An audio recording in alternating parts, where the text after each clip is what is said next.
Oi gente, bom dia, aqui é a Graziella, voltando com a sexta aula de literatura norte-americana, no módulo 3, literatura do começo do século XX, aliás, literatura da primeira metade do século XX, do grupo de pesquisas narráveis, literaturas narrativas e visualidades, da Univasf, Universidade Federal do Vale do São Francisco, ok? Hoje a gente está indo para a sexta aula, onde a gente vai discutir a segunda obra do William Faulkner, que eu quero discutir, que é Enquanto Agonizo, As I Lay Dying, já que eu mostro a capa aqui. É uma aula um pouquinho depressiva, tá, gente? Gente, vocês estão vendo, mudou aqui o cenário, primeira vez, eu acho, no curso inteiro que muda o cenário, é que hoje o lugar que a gente filma está sendo usado para outra coisa, tá? Mas estou aqui com o meu cameraman, o Lucas, tá mandando oi para vocês. E então, por enquanto, essa aula vai ficar nesse cenário, tá? Depois vamos ver as outras. Gente, na aula passada, a gente discutiu o conto Uma Rosa para Emily, do Faulkner. Aliás, eu pedi mais para vocês comentarem o conto do que discutir o conto. Eu falei muito sobre o Faulkner e a obra dele, né? Então agora eu pulo toda a trajetória do Faulkner, que eu já dei na aula anterior para vocês. Vou falar um pouquinho da estética dele, aprofundar, né? Que eu já tinha comentado na última aula. E a gente vai discutir essa obra, tá? Gente, a obra é Enquanto Agonizo, tá? Uma das obras-primas do William Faulkner. Eu não vou pedir para vocês lerem o romance, porque são 12 semanas de curso, não dá para pedir para lerem 12 romances, como eu sempre falo. Entretanto, se vocês verem, esse é um romance um pouquinho pequeno. Se vocês quiserem ler, tá? Eu vou deixar a opção em português e inglês na plataforma Moodle. Quem não tiver tempo de ler, eu vou só pedir para ler umas partes e fazer uns comentários.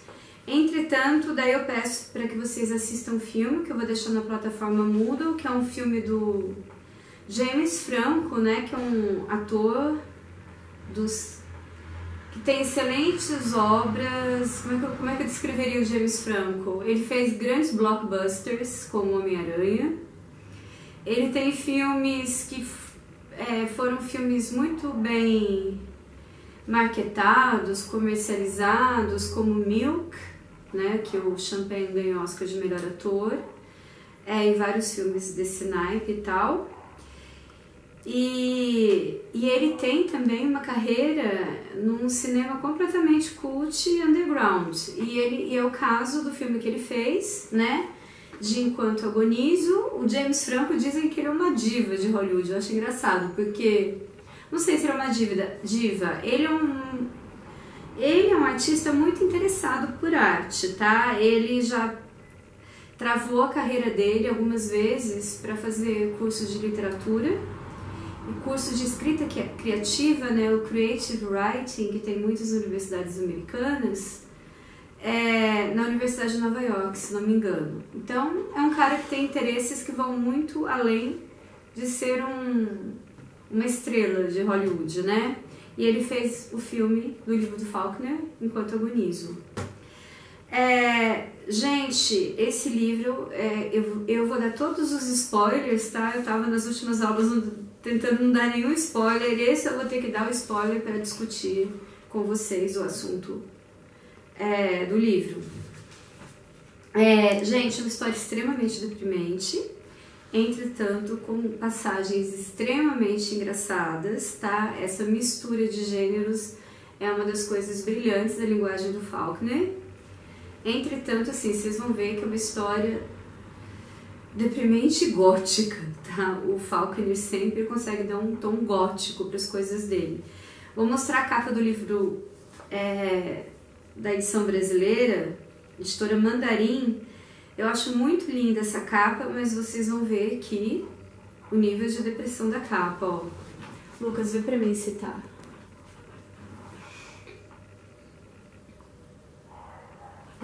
Viram? É uma capa linda, né? Mas uma situação desesperadora aqui, que infelizmente Difícil o ser humano que pelo menos uma vez na vida não passe por ela. Não ficou bem focado por causa da luz, assim. Quer tentar focar melhor? Não vai dar pra focar. Ele falou que não ficou bem focado, gente, por causa da iluminação que a gente tá usando. De qualquer forma, vocês podem ver no Google, tá? William Faulkner, Enquanto Agonizo, da editora Mandarim. Daí vocês vão ver a capa lá melhor. Uma capa linda.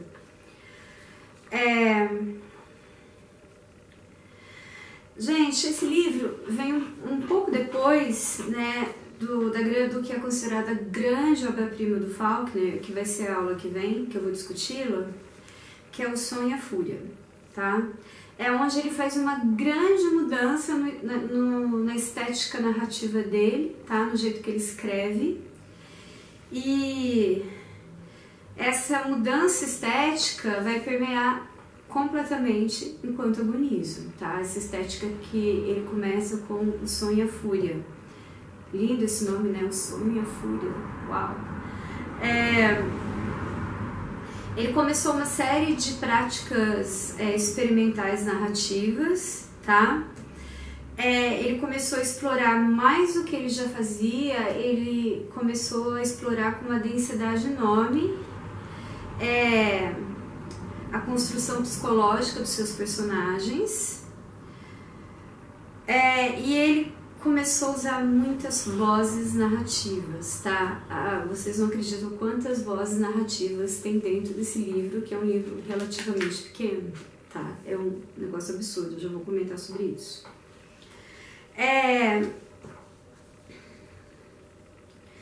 Tá, gente? Foi um período muito produtivo da carreira do Faulkner, porque ele escreveu O Som e a Fúria. O Som e a Fúria é de 1929, e Enquanto Agonizo já é de 1930, então ele já emendou um no outro, né? Por isso até que acho que a questão linguística é tão parecida.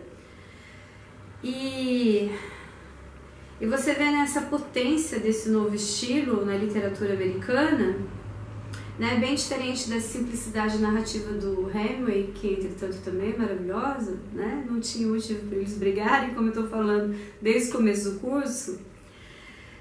Mas o que a gente encontra em Enquanto Agonizo? A gente encontra parágrafos muito compridos, parágrafos complexos, tá? Eu li esse conto não há muito tempo, esse romance não há muito tempo atrás, eu não li de novo para aula, porque ele está bem fresco na minha cabeça, mas eu lembro que às vezes eu estava lendo um parágrafo e de repente eu voltava e lia de novo, porque o parágrafo era tão grande, tinha tantas ideias, que eu voltava. Então são parágrafos complexos.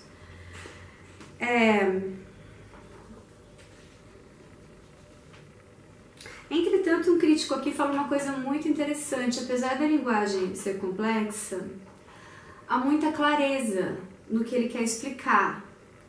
Eu não sei, o Faulkner tem essa técnica narrativa que eu acho impressionante, de colocar uma linguagem muito complexa, mas a história fica muito clara para você.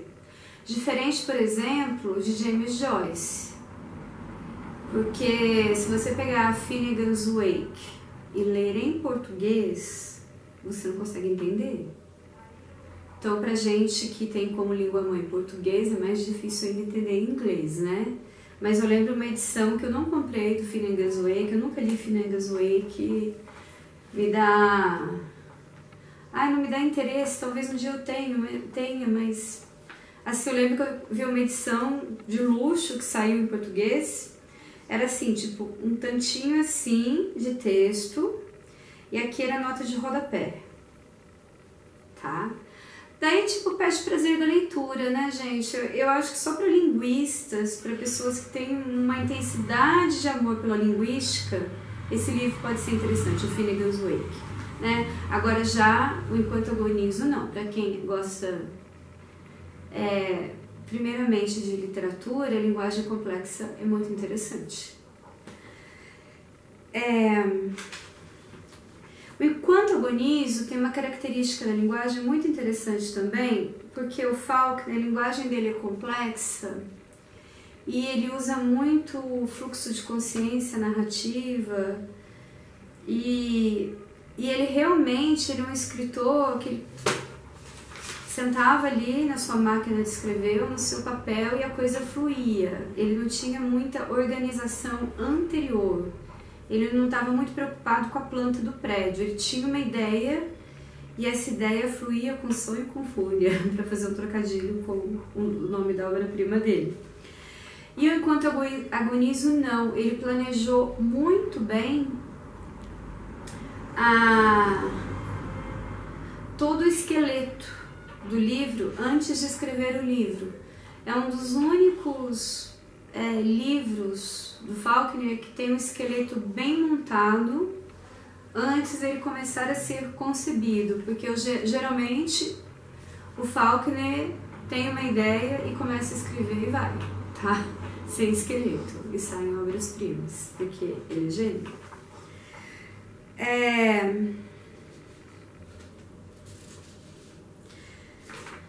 Gente, ele tinha uma vontade muito grande de que...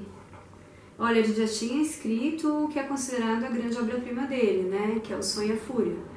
Mas ele tinha, como eu já expliquei, muitos problemas financeiros, teve a vida inteira, e ele tinha uma esperança que, enquanto agonizo, fosse resolver a vida financeira dele. De novo, gente, não resolveu, tá? Vai resolver mais tarde, bem próximo da época em que ele ganha o prêmio Nobel, né, de literatura, que dá uma grana bem grande para a pessoa, que infelizmente, e que ele obtém sucesso e reconhecimento como grande escritor norte-americano. Infelizmente, né, como eu expliquei para vocês, entre ganhar o prêmio Nobel e vir a falecer num acidente de hipismo, infelizmente não houve muito tempo para ele curtir isso que ele merecia, né? Porque ele é um cara que lutou extremamente na pobreza, na dificuldade financeira, com uma família enorme, sustentando muita gente. Ele nunca perdeu o sonho de ser escritor, tá? Ele realmente é um homem que me inspira, assim, nesse sentido, que você tem que lutar pelos seus sonhos artísticos.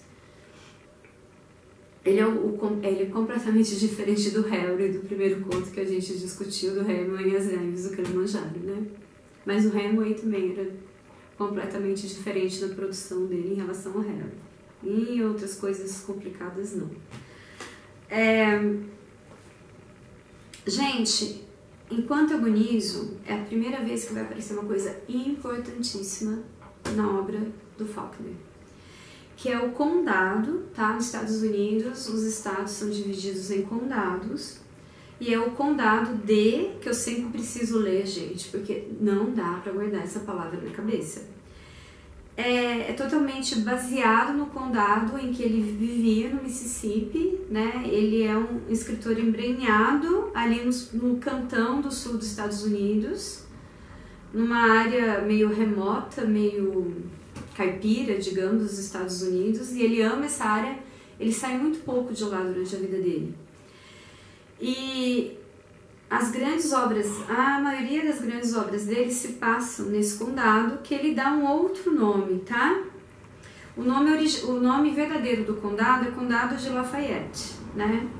Lafayette porque é uma região que teve muita influência da imigração francesa, né? Ali no Mississippi. Só que ele cria um outro nome para esse condado, mas tudo que acontece nesse condado é muito parecido com o condado dele. Então, o nome fictício desse condado é Yokinapatawa. Tá?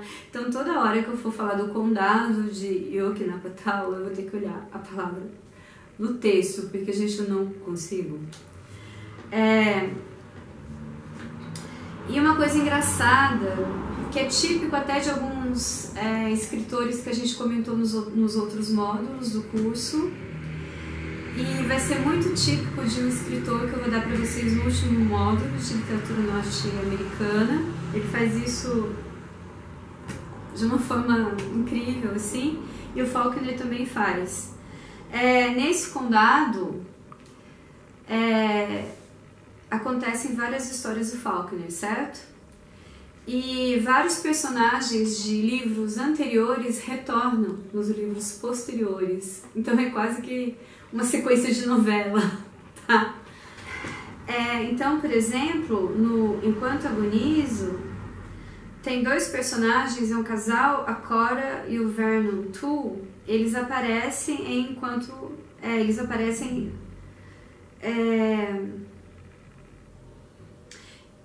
eles aparecem enquanto agonizo e depois vai aparecer numa outra obra do Faulkner que se chama The Hamlet, né?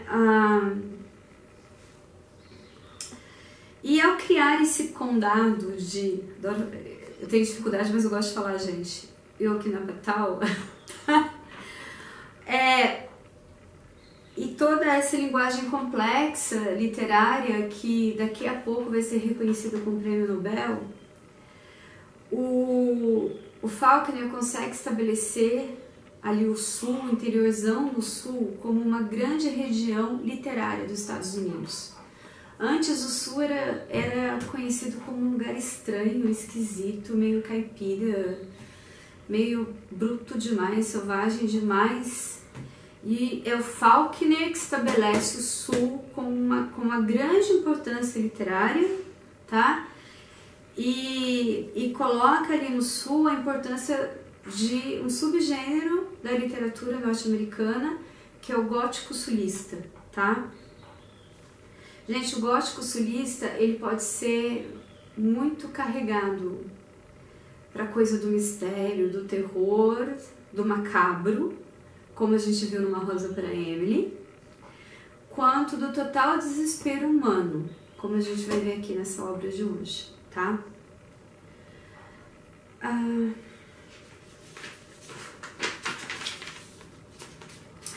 Gente, então todos os spoilers aqui, vamos falar da historinha rapidinho, tá? Rapidinho, não sei, vou tentar falar rápido. Tá, gente, a história gira em torno de uma matriarca, Eddie Budren, que é a esposa do Hans Budren, que é a matriarca de uma família extremamente pobre do sul dos Estados Unidos. E ela está muito doente, ela está agonizando na cama e esperando a morte. Gente, esse livro é muito esquisito, eu falo. Sim, em primeiro lugar, ele é extremamente deprimente. Tem umas passagens que elas são tão absurdas que elas não são deprimentes, gente, elas são engraçadas, porque elas são patéticas. Mas ele basicamente lida com as dores intensas da alma de todos os personagens. Gente, tá todo mundo emocionalmente ferrado no nível que é um pouco desesperador ler o livro. Mas você vai e consegue ler porque, não sei, pode ser que bata em alguém muito forte e não consiga, né? Eu, por exemplo, exceto Macabeia e Perto do Coração Selvagem, eu não consigo ler Clarice Lispector, me faz muito mal. Eu sei que é porque mexe comigo. Entretanto, pode mexer comigo, não tô nem aí, eu odeio Clarice Lispector. Acho ela um gênio, mas ela não faz parte dos autores que dormem comigo, tá, gente? Eu fico do lado da cama e leio antes de dormir. Mas é genial, entendo, só não quero ler, entendeu? Agora aqui é um desespero com o qual eu consigo lidar, né? Vocês vão ver, quem lê o livro, quem decidir ler o livro, vai ver que é desesperador. Gente, olha só, vou começar contando o comecinho do livro para vocês verem o nível que vai do começo ao fim do livro, do desespero humano. A Eddie, né, a matriarca, está morrendo, ela está deitada numa cama, ela não consegue mais se locomover, só que ela consegue enxergar ainda. E ela fica enxergando o que está acontecendo pela janela. E, gente, sabe o que está acontecendo? No lugar que ela consegue ver? O filho dela mais velho, né, que é o Cash, personagem muito importante, ele está construindo o caixão dela. E ela fica agonizando ali na cama, vendo o filho construir o caixão dela.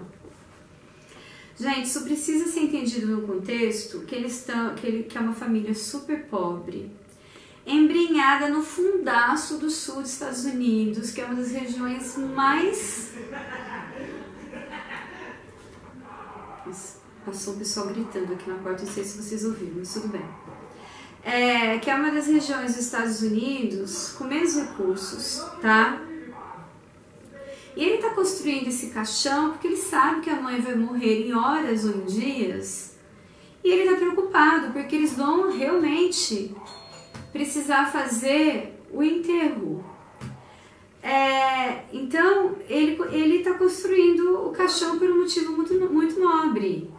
Então, gente, ele está construindo o caixão porque realmente ali não deve ter comércio de funerária, as pessoas constroem caixão mesmo, elas enterram a pessoa ali na terra delas. É muito precária a situação. Enquanto, né, ela está agonizando na cama e vendo o filho mais velho construir o caixão, 2 filhos vão fazer uma entrega para um vizinho, que é o Vernon Toole. Os filhos são o Darl e o Jewel. Eles vão ser muito importantes na história. Eles vão fazer uma entrega, né, para um vizinho que se chama Vernon Toole. E enquanto isso, a esposa e as 2 filhas do Vernon Toole são as mulheres que cuidam da Ed Bundren enquanto ela está agonizando na cama. Daí aparece a criança mais nova, tá? Da Ed, que é o Vardman. E ele tá numa situação de angústia terrível, porque a mãe vai morrer. E justamente acontece uma coisa, um dia ele pega um peixe, né, para se alimentar. Eles se alimentavam muito ali do que dava para a terra produzir, o que dava para eles caçarem. Ele pesca um peixe e ele limpa o peixe pro dia. E daí, finalmente, né, antes da alvorada, a mãe morre. E ele é muito jovem ainda. E até conscientemente, não só no inconsciente dele, ele liga a morte da mãe a esse peixe que ele matou, de uma forma assim bem deprimente. E ele fica tão angustiado, tão horrorizado, que quando a mãe é colocada no caixão, ele vai à noite até esse caixão e faz 2 buracos assim perto do rosto dela, para ela ter um contato com o mundo externo, que vai acontecer de um jeito interessante lá na frente. A Ed está sendo cuidada por 3 mulheres de outra família e não está sendo cuidada pela única filha que ela teve, que é a Dewey. Tá? A Dewey tá com um problema terrível, gente. Ela teve um caso com um fazendeiro ali da região, eles não têm nenhum relacionamento, foi só um caso. E ela tá grávida e tá desesperada para tirar esse filho, tá? Porque ela não é casada, ela não é noiva, ela é sequer namorada. Naquela época acho que nem existia namoro, né? Você ia do namoro pro noivado, já ia pro casamento. E ela não pode ali, naquela comunidade completamente conservadora, ser uma mãe solteira. Então ela tá desesperada querendo fazer um aborto desse filho. Acontece um funeral nesse dia. Um funeral, assim, acontece uma cerimônia onde rezam pela Ed, onde cantam, mas a Ed deixou um problema sério para a família, tá? Que vai ser o plot, vai ser a história do Enquanto Agonizo. Ela pediu pro marido, o Ansel Bundren, enterrá-la no lugar que ela mais gostava do sul, que é a cidade de Jefferson, que é onde William Faulkner nasceu, né? A cidade do William Faulkner. E o marido dela faz essa promessa, que ela será enterrada em Jefferson. Gente, só que para ela conseguir ser enterrada em Jefferson, vai ser uma saga, tá?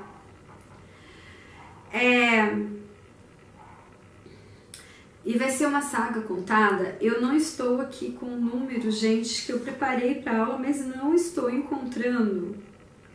Eu não tenho certeza se é por mais de 40 ou mais de 50 vozes narrativas. Enquanto cortava aqui, estava conversando com o meu cameraman, meu amigo Lucas. E o Lucas falou, nossa senhora, eu quando era menor, que o Lucas, você está com quantos anos, Lucas? 17. Eu quando era menor, eu já ficava super confuso com 8 vozes narrativas da saga Percy Jackson. Eu nem sabia, eu sempre ouvi falar da saga Percy Jackson porque eu trabalho muito com adolescente, mas eu não sabia que tinha 8 vozes narrativas. Na segunda saga tem, porque os personagens principais ficam mudando. Ah, tá. Na primeira é só o Percy, na segunda vários personagens, uma zona. Olha só, recursos literários interessantes em sagas para adolescentes, gostei disso. Além de ser uma saga que fala muito do mundo clássico, né? Então é muito interessante. Deve ser, né?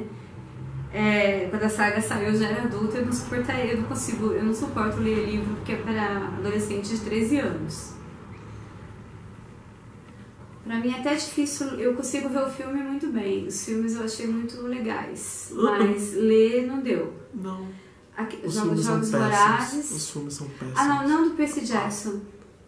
Eu gosto muito dos Jogos Vorazes e do Divergente. Mas dos filmes. O livro, eu juro, tentei ler, mas não dá, gente. Daí a gente já é adulto, a gente quer literatura para adultos, né?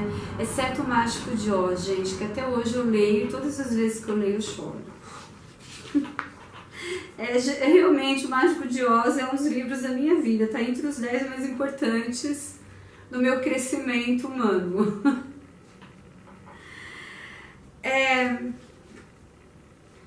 Então, gente, vai começar aqui uma saga narrada por milhares de vozes narrativas, num livrinho desse tamanho, que eu acho engraçadíssimo, eu acho brilhante, assim. E olha o que vai acontecer na saída para Jefferson, tá?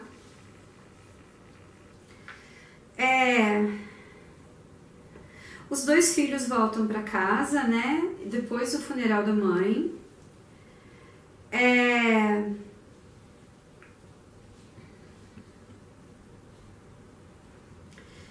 E daí, o pai, o Ennis, daí você vê, né, a crueza assim, não tô falando no sentido de crueldade, não, tô falando no sentido de dificuldade emocional, de vida dura, de vida difícil, de sonhos destroçados do ser humano. O Ennis, ele quer 2 coisas. Primeiro, ele quer realmente cumprir a promessa que fez para a mulher enquanto a mulher agonizava, que é enterrá-la em Jefferson. Ao mesmo tempo, ele está muito interessado em ir para Jefferson porque ele precisa comprar uma dentadura. Então, olha que dó que dá, entendeu? De alguém numa situação limite de pobreza, de lidar com a morte, de lidar com a perda, e de sobrar um resquício ali que eu vejo as pessoas. Eu já vi muita gente criticando isso, eu acho isso bonito. Existia um resquício ali de narcisismo saudável, onde ele quer ter o direito de ter dentes, todo mundo tem o direito de ter dentes. Então, quando eu estou numa aula de literatura e vejo as pessoas criticarem isso, eu falo, opa, peraí, que isso, gente? O ser humano tem direito de ter dente. Né? Então, são pessoas em situações tão precárias que é o que eu falei, você vai sofrer no livro inteiro, tá? Mas nesse caso aqui eu sofro e vou. Clarice Lispector não, tá? Não vou. Né? Daí eles conseguem ali fazer uma carroça e colocar o caixão dentro da carroça para seguir para Jefferson. Colocar o caixão dentro da carroça, gente, é tão difícil. E quem consegue é quem tá com uma perna quebrada, que teve um acidente ali e quebrou a perna, que é o Cash, o filho mais velho que fez o caixão. E quem ajuda ele é o Jewel, né, que é um personagem complicado, vocês já vão saber por quê. Só que o Jewel não consegue seguir dentro da carroça, tá? A viagem para Jefferson, ele vai no cavalo dele. Aquela sensação de tragédia, de morte, de angústia, de depressão dentro da carroça, o Jewel não aguenta. Então ele vai atrás do cavalo dele.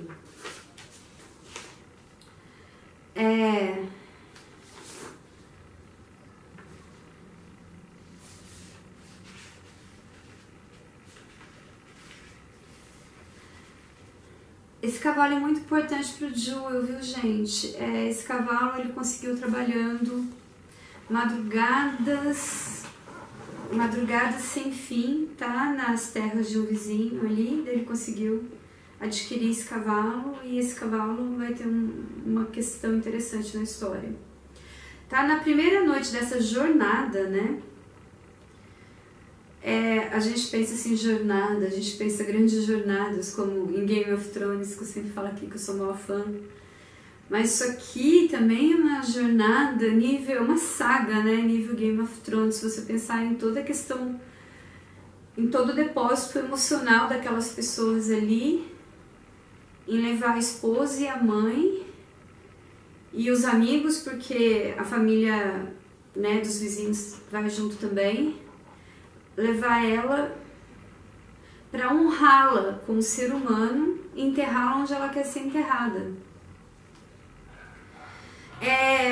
Eles precisam parar uma primeira noite no local, eles são recebidos por uma família que vê a coisa como um projeto assim bem insano, né? E no outro dia eles vão precisar atravessar uma ponte para continuar indo para Jefferson. E, gente, pontes, túneis, encruzilhadas são sempre muito complicadas em literatura, em qualquer história, em qualquer narrativa. Vai dar merda, e dá uma grande merda, tá? Vocês lembram aí quem fez o outro curso, né? Do conto do Ambrose Bierce, que começava numa ponte. O que acontecia? Tem uma chuva enorme, tá? Essa chuva causa uma enchente, a enchente cobre a ponte,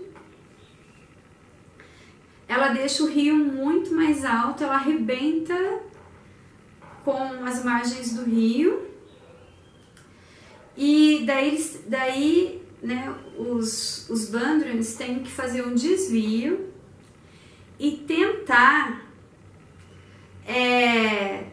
fazer uma travessia dentro de uma canoa improvisada com o caixão da mãe.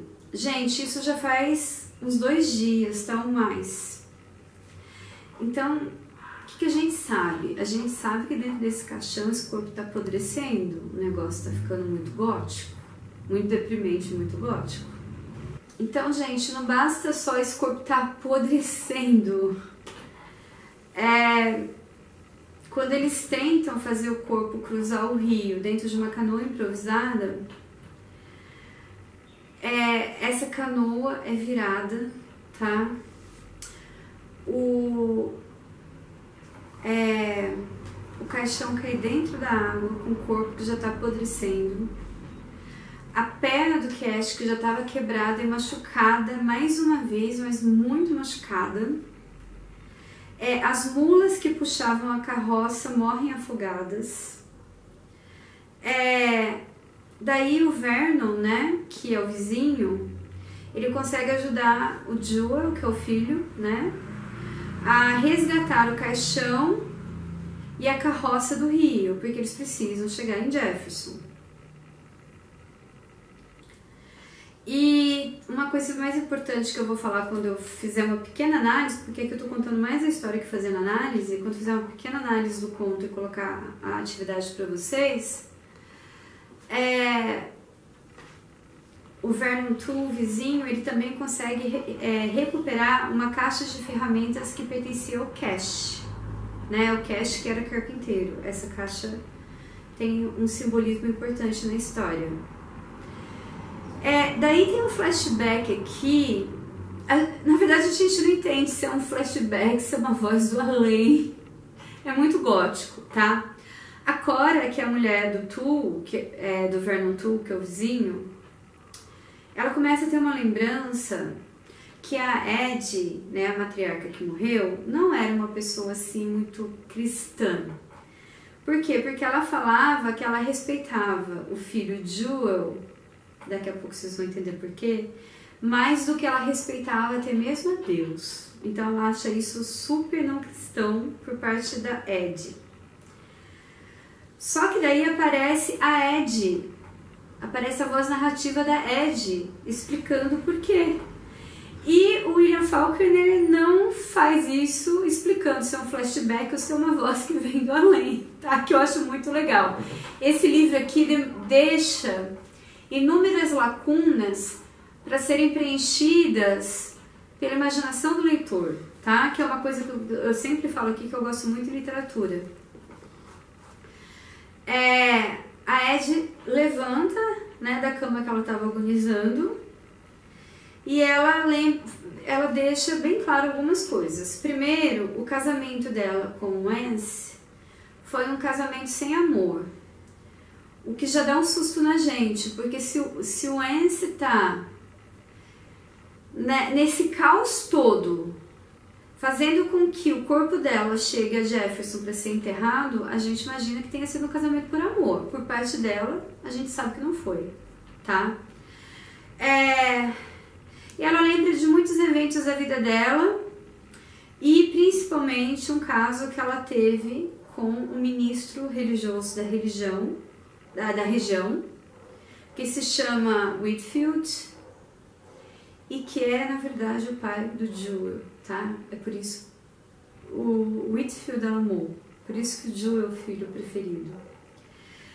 E Whitfield sentiu muita culpa, né, pela concepção desse filho, por esse caso, e um dia ele foi na casa dos Bandres e confessou para o marido, para o Ansel, o que tinha acontecido. E daí eles decidem que a história vai ficar por isso mesmo, e vai parecer que o Jewel é filho do Ansel mesmo, tá?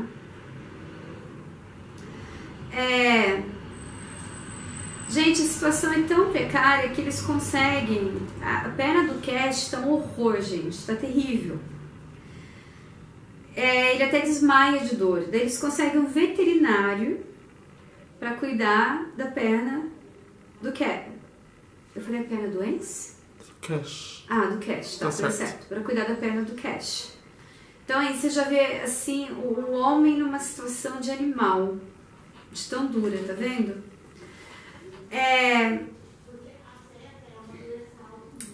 Daí o Wance, né, o marido, ele precisa de novas mulas para conseguir puxar a carroça.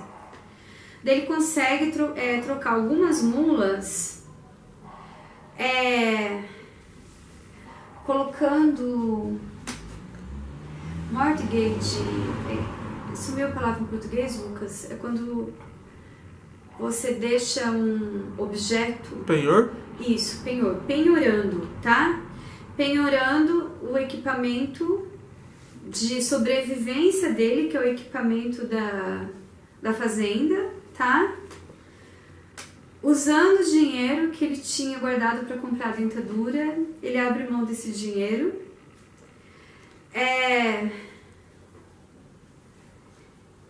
E o Cash, ele tinha um sonho de ter um gramofone, né? Ele tinha um sonho de ter ali um objeto que trouxesse música, trouxesse um pouco de imaginação, de prazer, naquele lugar horrível, desolado. E ele também dá o dinheiro desse gramofone para poder cumprir o desejo da mãe. É muito bonita essa passagem.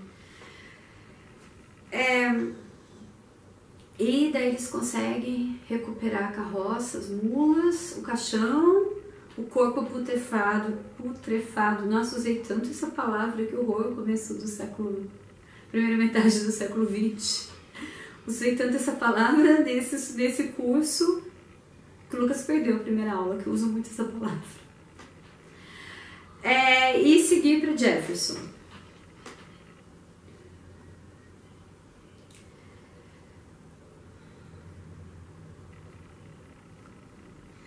Gente, daí eles passam por uma cidade, a cidade se chama Motson. E os residentes dessa cidade olham com horror aquele vagão, porque, gente, aquele vagão já deve estar com um cheiro insuportável. As pessoas já atravessaram rios, não tomaram banho. Você imagina a comitiva, também já deve estar com seu cheiro insuportável. Então eles são vistos assim como lixo no lixo da raça humana. E eles atravessam a cidade de Motson nessas circunstâncias. Enquanto a família está ali na cidade, eles dão uma paradinha para descansar e a Dewey, que está grávida, ela vai até um farmacêutico e pede um remédio abortivo. Mas o farmacêutico recusa a dar para ela esse remédio e fala assim que ela deve se casar. Mas sem perguntar quem que é o pai da criança, qual que é a circunstância desse relacionamento, tinha condição de ter um casamento ou não, entendeu? É tudo assim, é tudo muito precário, muito primário, ninguém consegue ajuda de lugar nenhum, é uma coisa terrível.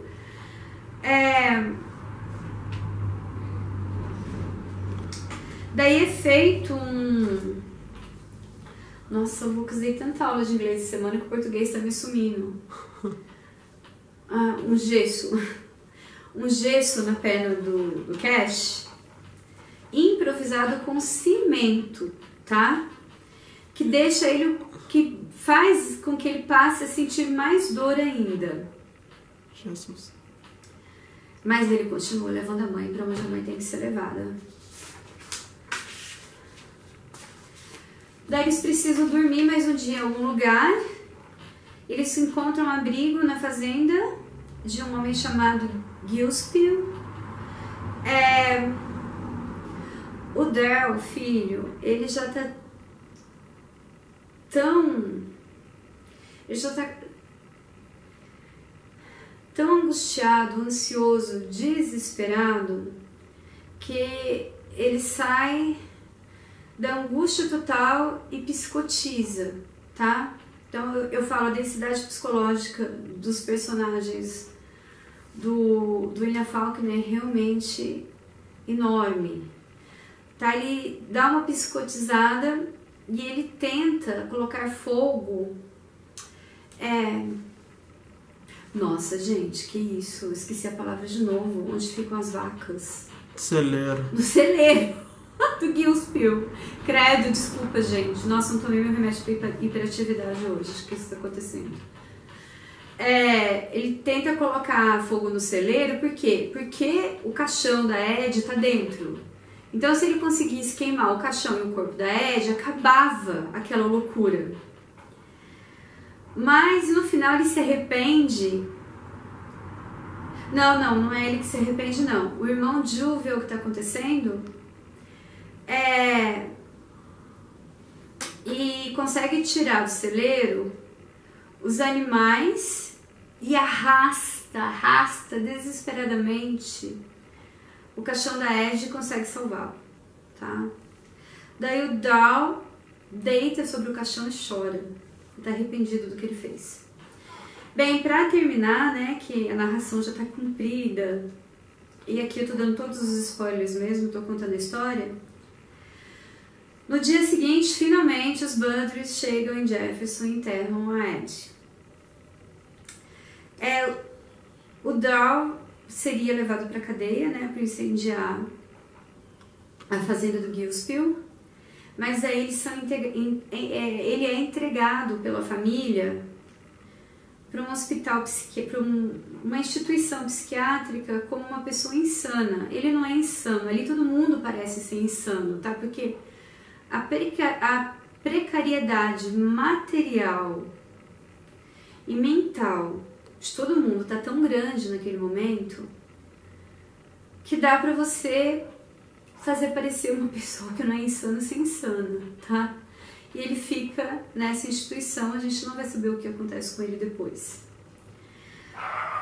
A Dewey tenta de novo conseguir um remédio abortivo na farmácia. Um moleque que trabalha lá, ele promete esse remédio se ela tiver uma relação sexual com ele. Ela tem. Olha a precariedade, gente, de tudo. E daí ele dá um remédio pra ela que não é abortivo, coisa nenhuma, ela continua grávida, tá? E na manhã seguinte, os filhos são chamados pelo pai e o pai apresenta para os filhos duas coisas. E que daí as pessoas ficam chocadas quando o pai apresenta isso. Eu não fico, gente, porque realmente a precariedade ali é tanta e pra mim aquele homem tem o direito de ter isso. E isso é tão pouco. E ele tem o direito, sim, na minha opinião, de ter. Ele apresenta a dentadura, a gente não sabe como, mas ele conseguiu uma dentadura, tá? E ele apresenta essa dentadura numa cena linda, onde ele mostra orgulho e vergonha ao mesmo tempo. O Faulkner escreve isso de forma tão brilhante, como se consegue passar, né, através de palavras, um sentimento de orgulho e vergonha ao mesmo tempo. E mostra para os filhos, sua nova noiva, que ele conseguiu, enquanto ele estava emprestando paz, né, o instrumento, né, mais uma vez, a questão do instrumento como símbolo importante da história que eu já vou falar. Ele teve que emprestar paz para fazer o enterro da Ed em Jefferson. Então o que eu conto aqui parece ser uma história muito depressiva, muito deprimente, muito louca, que parece que não quer dizer nada, mas se a gente analisar ela, quer dizer tanta coisa, gente. E tem personagens ali no desespero humano tão profundo, e isso bate tanto na gente, e são as pequenas coisas, as pequenas loucuras, as coisas que são quase patéticas, como no caso da ditadura, que a gente vê a fragilidade da raça humana. É por isso que esse livro é lindo. E daí eu vou comentar algumas coisas e pedir atividade, tá? Gente, quando cortava aqui, o Lucas, meu cameraman, a gente estava discutindo a aula, né? Daí eu falei assim, e aí, Lucas, a história é meio louca, meio insana, né? Muito deprimente, do jeito que eu descrevo deu vontade de ler. Ele falou assim, deu. Eu falei assim, essa semana eu tô ferrado. Porque essa semana, até um amigo meu, que é professor de literatura dele, que eu adoro... Sociologia, que eu adoro, pediu pra eles assistirem o seriado que agora tá super fazendo o maior sucesso, que eu achei excelente, Os 13 Porquês, né, que é sobre suicídio. Ele vai ter que ler Werther, do Goethe, né, também sobre suicídio, e ler uma coisa, gente, que eu não acredito, eu acho horrorosa. A teoria do suicídio do Durkheim, né? Não, a gente vai fazer isso porque a aula vai ser sobre Durkheim. Isso, mas assim, que assim, a psicanálise odeia a teoria do suicídio do Durkheim, então, só deixando expressado aqui, porque pode estar assistindo a aula alguém que estude psicanálise, tá? Eu não curto a teoria do suicídio do Durkheim. Mas cai em todas as provas de sociologia de faculdade, da gente precisa... É uma teoria sociológica, né? Mas eu acredito muito mais no texto Luto e Melancolia do Freud, que vai muito contra as ideias do Durkheim. Ele falou assim, eu vou fazer tudo isso e ainda ler enquanto agonizo. Eu falei, putz, Lucas, toma um Rivotril antes de cada um, tá? Por favor. Cabeça forte. Então, gente, eu vou falar de alguns temas, tá? Pra pedir atividade. Grande tema de Enquanto Agonizo, grande tema, tá? A impermanência da existência e da própria identidade do ser humano. Porque vocês percebem como os personagens ali, eles estão numa situação de tanta fragilidade material e emocional que parece que eles não conseguem saber o que é a identidade deles. Apesar do leitor ver que cada um, sim, é um indivíduo muito subjetivo, mas eles mesmos não conseguem enxergar essa subjetividade neles. E isso é o livro inteiro, tá? Eu vou dar só alguns exemplos onde a gente percebe como o Faulkner trabalha essa ideia de a impermanência, o que a gente chama, o que um crítico aqui chama da impermanência da existência e da identidade, tá? Primeiro, a gente tem uma cena muito simbólica que o Vardman, né, o filho mais novo, ele compara o peixe que ele pescou e limpou a um não peixe. Ele não é mais peixe, porque ele foi limpado e cortado para ser cozinhado. Então o peixe vira um não peixe. Ele compara a mãe que morreu a uma pessoa não pessoa, porque agora o corpo dela vai se desintegrar também. É uma cena difícil de ser lida, de tão desesperadora assim que ela é.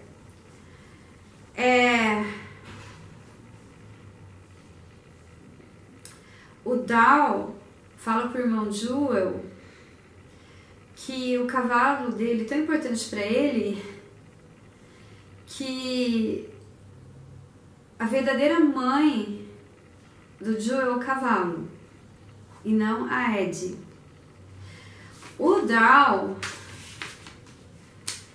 entra num estado, né, meio assim, tudo que aconteceu foi tão duro para ele que ele dá uma psicotizada que talvez tenha sido só um evento ali naquele momento.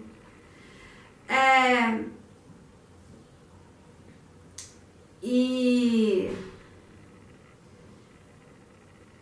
ele fala que como a Ed morreu, ela não mais existe. E como ela não existe, ele é uma pessoa que não tem mãe, no sentido de nunca ter tido uma mãe, tá? Não é porque uma mãe ou um pai morre que você não tem mais mãe e pai. Eles deixaram para você uma série de coisas, você continua a ter mãe e pai. Não no campo concreto, mas um campo subjetivo de todos os valores que eles te passaram, né? E ali ele não consegue enxergar isso. Para ele, esse campo subjetivo não existe. E isso, assim, não é um mero jogo de linguagem do Faulkner, é a dor humana mesmo sendo expressada.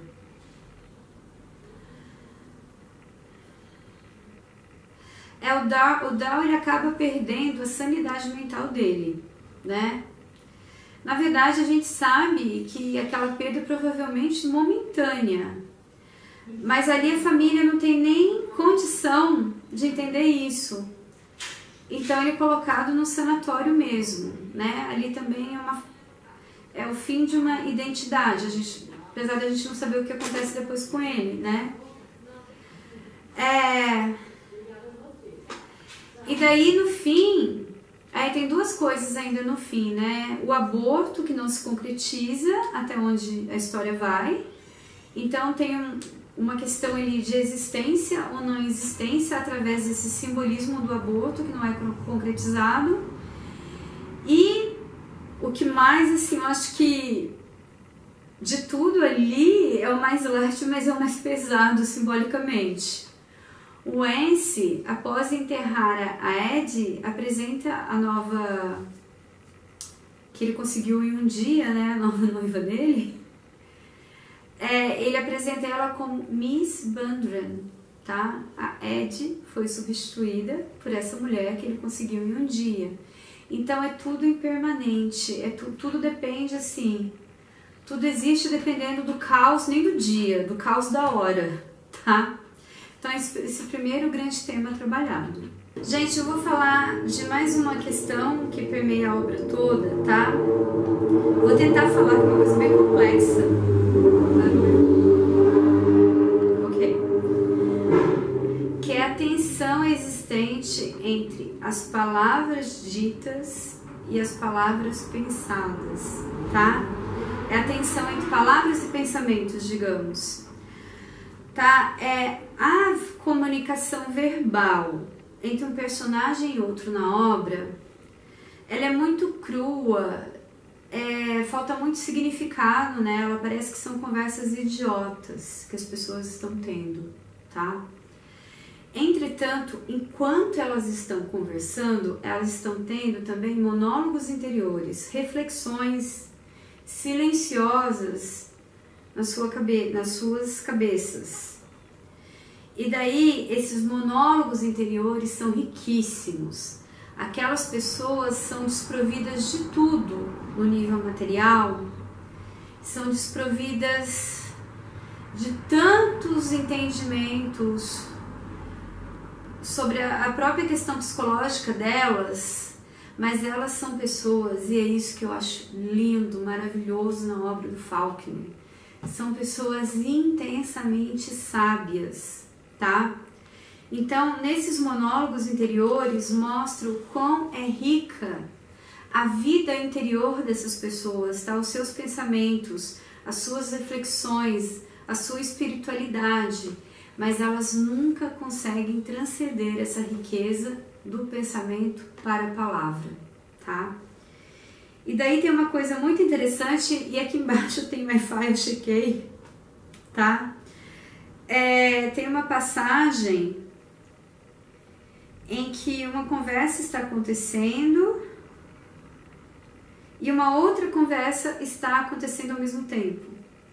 E a segunda conversa é feita em itálico. Lembra da questão do itálico da primeira aula? Sobre as neves do Kilimanjaro? Eu falo, né? O Faulkner e o Hemingway tiveram tantas brigas sobre a questão do estilo narrativo.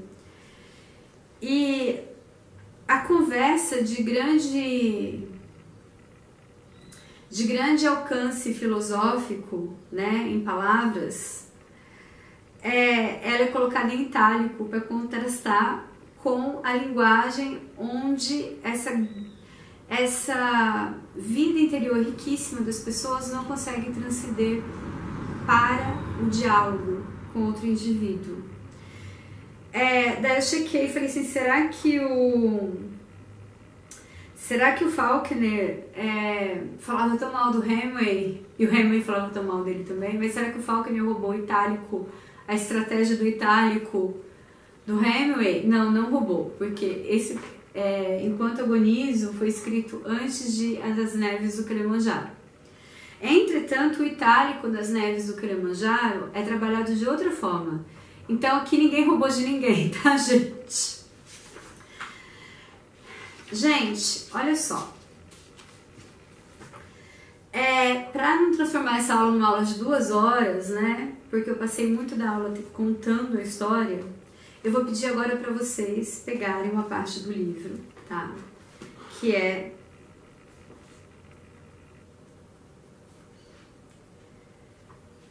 Vamos dizer, né? São tantas vozes narrativas. Eu vou pegar o final, que vai incluir...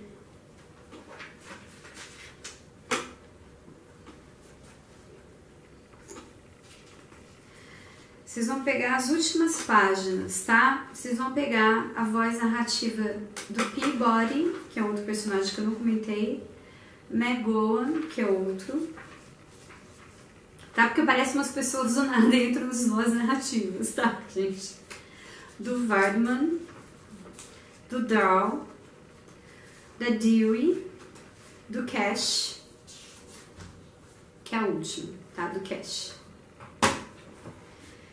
E através dessas poucas últimas páginas, desse tanto de voz narrativa, colocar um trechinho para mim do livro, tá? Que vai ser a atividade desse fórum, e comentar para mim um desses elementos, tá? A relação entre morte e nascimento. Acho que isso é meio claro, né? Quem lê o livro, gente, quiser colocar outra passagem, pode. Quem lê o livro viu o filme, tá? Porque é tudo tão rico. Comentar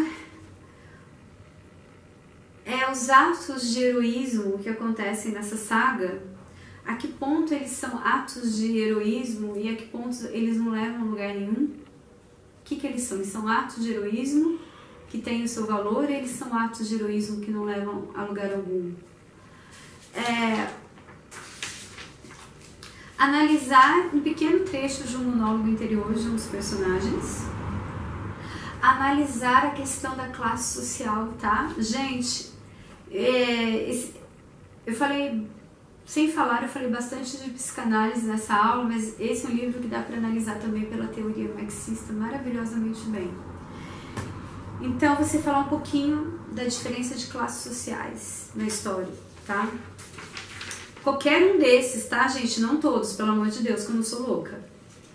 E a simbologia de algumas coisas. Simbologia dos animais. A simbologia do caixão de Ed. As simbologias das ferramentas que têm que ser empregadas durante toda essa travessia que eles fazem da fazenda até Jefferson, ok? Gente, se não der tempo de ler pra agora, não sei se eu vou falar isso de todos os romances que eu der, mas esse realmente é um romance que merece ser lido no momento que vocês tenham tempo, tá? Se não der pra ler agora, veja um filme que eu vou deixar no mudo, tá bom? Então, gente, amo Faulkner, amei dar essa aula e voltaremos com a próxima, tá? Que é com a grande obra-prima do Faulkner. Então, beijo, valeu! Tchau!